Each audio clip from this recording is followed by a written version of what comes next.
Doctor B.R. Ambedkar गणराज्य भारत के निर्माता, भारतीय संविधान के जनक, समाज सुधारक, प्रथम कानून एवं न्याय मंत्री, बहुज्ञ, विधिवेत्ता, अर्थशास्त्री, राजनीतिज्ञ, दलितोद्धारक, स्त्री उद्धारक, कलम के बादशाह, विश्वरत्न, लेखक, पत्रकार, समाजशास्त्री, धर्मशास्त्री, प्रोफेसर, संपादक, मानव विज्ञानी, दार्शनिक, शिक्षाविद, इतिहासविद, इतनी सारी पदवियों के साथ साथ ये लोगों में बाबा साहब आम्बेडकर नाम से लोकप्रिय है। डॉक्टर बाबा साहब आम्बेडकर का जन्म 14 अप्रैल 1891 में ब्रिटिश भारत के मध्य प्रांत, अभी का मध्य प्रदेश स्थित महू नगर सैन्य छावनी में हुआ था। वे रामजी मालोजी सकपाल और भीमाबाई की 14वीं संतान थे। उनका परिवार कबीर पंथ को मानने वाला था।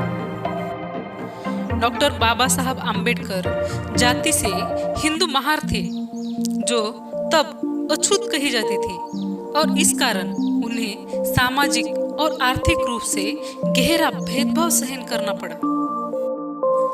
अपनी जाति के कारण बाबा साहब आम्बेडकर को तीव्र सामाजिक प्रतिरोध का सामना करना पड़ा। पढ़ाई में सबसे आगे होने के बावजूद उन्हें अपनी जाति के कारण स्कूल के अंदर प्रवेश नहीं था। उन्हें अपनी पढ़ाई कक्षा के बाहर दरवाजे के बाजू में बैठकर करनी पड़ती थी। उन्हें स्कूल का पानी पीने तक का अधिकार नहीं था। स्कूल के चटाई पर बैठने का अधिकार नहीं था। स्कूल के किसी भी वस्तु को छूने का अधिकार नहीं था।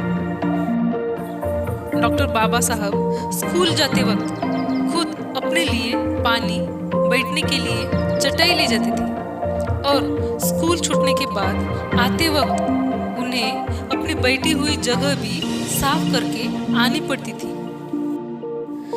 स्कूल के बाकी विद्यार्थियों को ये सब नहीं करना पड़ता था, क्योंकि वो उच्च जाति की मानी जाती थी। इतनी सारी कठिनाइयां होने के बावजूद वे अंग्रेजी 4वीं कक्षा की परीक्षा फर्स्ट क्लास में उत्तीर्ण हुए। तब अछूतों में यह बात असामान्य थी। इस सफलता को उनके सभी लोगों के बीच सार्वजनिक समारोह में मनाया गया। उसके बाद 1897 में डॉक्टर आम्बेडकर का परिवार मुंबई चला गया, जहां उन्होंने एल्फिंस्टन रोड पर स्थित गवर्नमेंट हाई स्कूल में आगे की शिक्षा प्राप्त की। 1907 में उन्होंने अपनी मैट्रिक परीक्षा उत्तीर्ण की और अगले वर्ष उन्होंने एल्फिंस्टन कॉलेज में प्रवेश किया, जो कि बॉम्बे विश्वविद्यालय से संबद्ध था। इस स्तर पर शिक्षा प्राप्त करने वाले अपने समुदाय से वे पहले व्यक्ति थे। 1912 तक उन्होंने बॉम्बे विश्वविद्यालय से अर्थशास्त्र और राजनीतिक विज्ञान में कला स्नातक BA प्राप्त की। 1913 में डॉक्टर बाबा साहब आम्बेडकर 22 साल की उम्र में ही संयुक्त राज्य अमेरिका चले गए, जहां उन्हें सयाजीराव गायकवाड़ तृतीय द्वारा स्थापित एक योजना के तहत न्यूयॉर्क शहर स्थित कोलंबिया विश्वविद्यालय में स्नातकोत्तर शिक्षा के अवसर प्रदान करने के लिए 3 साल के लिए मासिक छात्रवृत्ति प्रदान की गई थी। जून 1915 में उन्होंने अपने MA की परीक्षा पास की, जिसमें अर्थशास्त्र प्रमुख विषय और समाजशास्त्र, इतिहास, दर्शन शास्त्र और मानव विज्ञान यह अन्य वैकल्पिक विषय थे।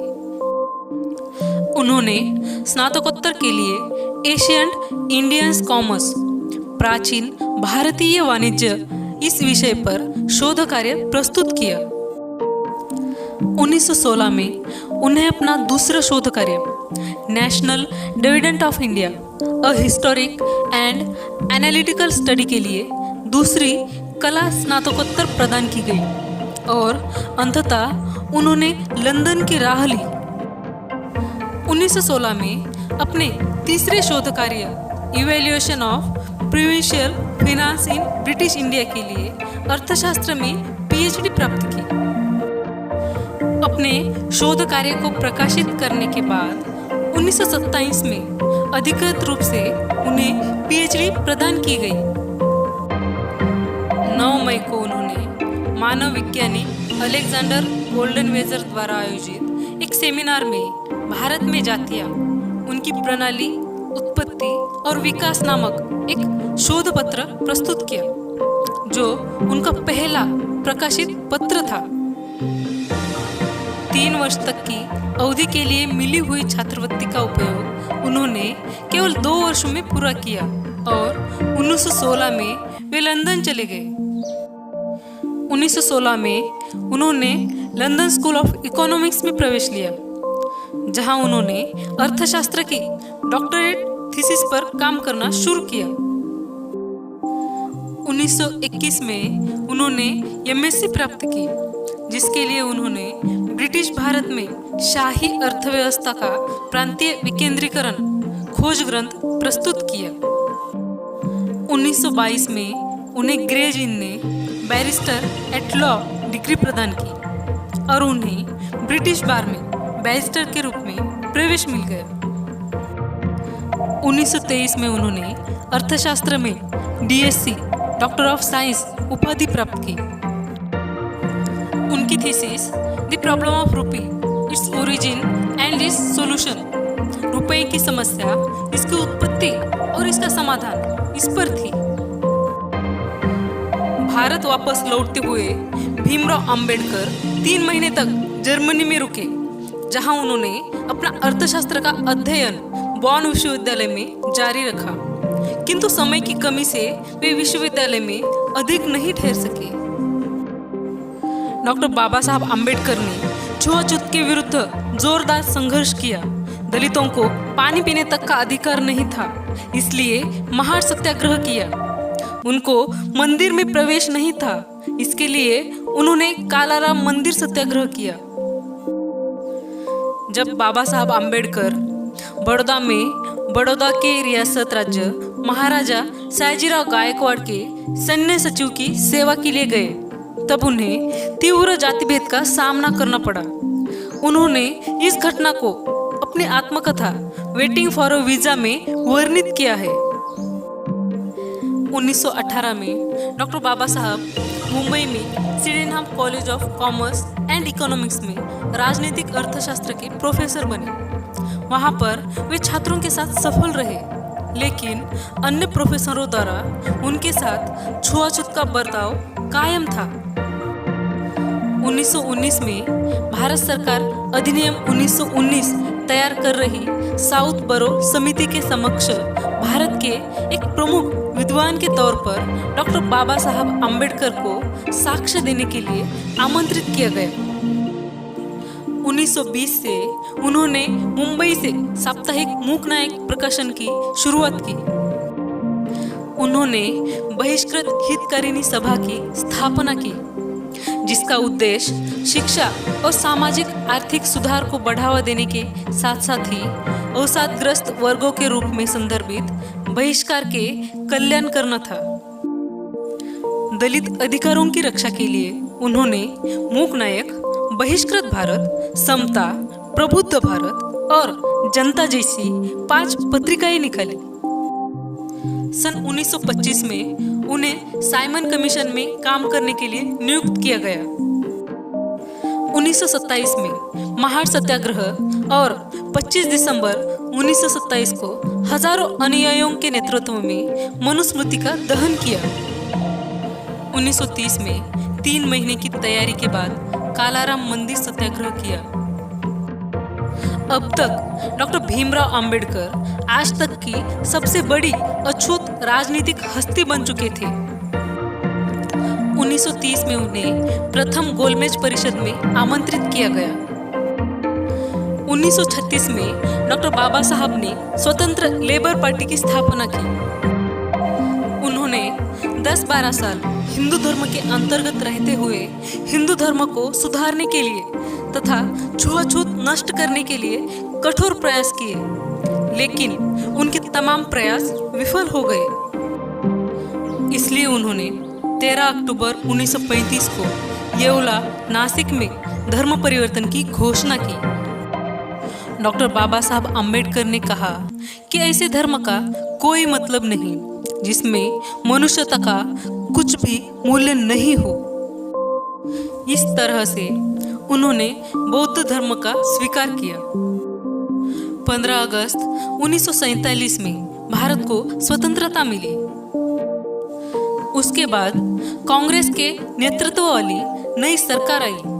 तब डॉक्टर बाबा साहेब अम्बेडकर को देश के पहले कानून एवं न्याय मंत्री के रूप में सेवा करने के लिए आमंत्रित किया गया। इस तरह से डॉक्टर बाबा साहब अम्बेडकर भारत के पहले कानून एवं न्याय मंत्री बने। 29 अगस्त 1947 को डॉक्टर बाबा साहब अम्बेडकर को स्वतंत्र भारत के नए संविधान की रचना के लिए बनी संविधान की मसौदा समिति के अध्यक्ष पर नियुक्त किया गया। संविधान के निर्माण के लिए उन्होंने 60 देशों के संविधानों का अध्ययन किया। इस तरह से उन्होंने अकेले ही संविधान का निर्माण किया। इसलिए उन्हें संविधान शिल्पी, संविधान के पिता, संविधान के निर्माता, गणराज्य भारत के निर्माता कहा जाता है। डॉक्टर बाबा साहब अम्बेडकर ने संविधान के अनुच्छेद 370 का विरोध किया, जिसने जम्मू कश्मीर राज्य को विशेष दर्जा दिया और जिसे उनकी इच्छाओं के खिलाफ संविधान में शामिल किया गया था। डॉक्टर बाबा साहब अम्बेडकर विदेश से अर्थशास्त्र में डॉक्टरेट की डिग्री लेने वाले पहले भारतीय थे। उन्होंने तर्क किया कि औद्योगिकरण और कृषि विकास से भारतीय अर्थव्यवस्था में वृद्धि हो सकती है। उन्होंने भारत में प्राथमिक उद्योग के रूप में कृषि में निवेश पर बल दिया। डॉक्टर बाबा साहब अम्बेडकर एक विद्वान अर्थशास्त्री थे। 1921 तक वे एक पेशेवर अर्थशास्त्री बन चुके थे।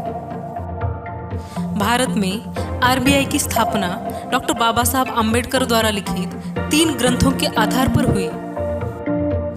वो 3 प्रमुख ग्रंथ है। फर्स्ट है administration and finance of the east India company. Second, the evaluation of provincial finance in British India. Third, the problem of रूपी, its origin and it's solution. इस तरह से उन्होंने अनेक ग्रंथों का लेखन किया। लगभग 32 ग्रंथ उनकी हयात में प्रकाशित हुए। डॉक्टर बाबा साहब अम्बेडकर एक सफल पत्रकार एवं प्रभावी संपादक थे। अखबारों के माध्यम से समाज में उन्नति होगी, इस पर उनका विश्वास था। उन्होंने शोषित एवं दलित समाज में जागृति लाने के लिए कई पत्र एवं 5 पत्रिकाओं का प्रकाशन एवं संपादन किया। डॉक्टर बाबा साहब अम्बेडकर ही दलित पत्रकारिता के आधार स्तंभ है, क्योंकि वे दलित पत्रकारिता के प्रथम संपादक, संस्थापक एवं प्रकाशक है। उनकी प्रमुख 5 पत्रिकाएं मूक नायक 1920, जनता 1930, बहिष्कृत भारत 1927, समता 1928 एवं प्रबुद्ध भारत 1956 इत्यादि है। इन 5 पत्रों में डॉक्टर बाबा साहब अम्बेडकर ने देश के सामाजिक, राजनीतिक एवं आर्थिक मुद्दों पर अपने विचार व्यक्त किए। 1948 से डॉक्टर बाबा साहब मधुमेह से पीड़ित थे। जून से अक्टूबर 1954 तक वो बहुत बीमार रहे। इस दौरान वो कमजोर होती दृष्टि से भी ग्रस्त थे।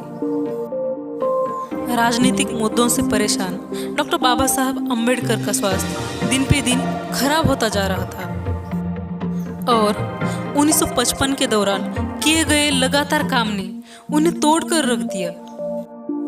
अपनी पत्नी रमाबाई के निधन से बाबा साहब अंदर ही अंदर से टूट गए थे।